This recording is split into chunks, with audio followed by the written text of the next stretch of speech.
এক মাদ্রাসায় এরকম খাদেম ছিল, তো খাদেমের সাথে বাচ্চারা খুব দুষ্টামি করত, ডাকতো গরু, কি হ্যাঁ পড়াশোনায় গরু ডাকতো।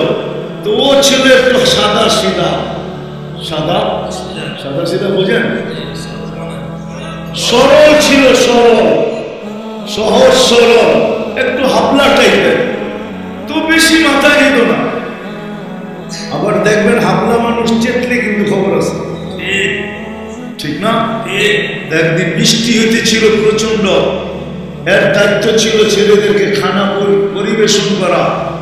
তো খানার সময় গেছে, খানা নিয়ে আসে না, তো ছেলেরা চিৎকার দিতেছে গরু কই গেল। একটু পরে দেখতেছে খানা নিয়ে আসতেছে, তো সবাই চিৎকার দিয়ে বলতেছে ওই গরু এত দেরি করলি কেন? বাস সরল সহজ তো লেগে গেছে মাথায়। খানা নামায় দিয়া মোহতারাম সাহেবের কাছে যা বলতেছে চাকরি করবো না।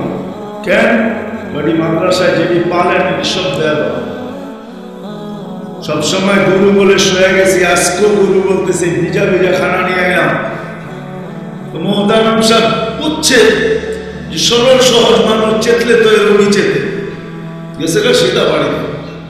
রাত্র ৩টার সময় আসতেছে, আইসা মোহতারাম সাহেবের দরজায় খটখটাইতেছে, জিজ্ঞাসা করছে কে? হুজুর আসছি। কি জন্য? চাকরি করবো। তুমি দিনের বেলা চলে গেলে চাকরি করবো না? এতদিন চাকরি করতেছিলাম শুই না, এখন চাকরি করবো দেখা। বলছে এটা আবার কি? দেখা চাকরি করবে মানে? আমি স্বপ্নে দেখতেছিলাম কিয়ামত হয়ে গেছে, আমি পুলসিরাতের পাশে গিয়ে দাঁড়ায় আছি, পুলসিরাত চুলের মতো চিকন, তলোয়ারের মতো ধার, ভয় পাইতেছিলাম এটার উপরে পারার মতো রাখবো কি করে। একটু পরে চিৎকার শুনলাম, তো দেখলাম মাদ্রাসার ছেলেগুলা সবগুলা হইহুল্লার করতে করতে আসতেছে। ওরা পুলসিরাতের পা দিতে দেরি, এটা সুপার হাইওয়ে হয়ে যেতে দেরি হয়ে গেছে।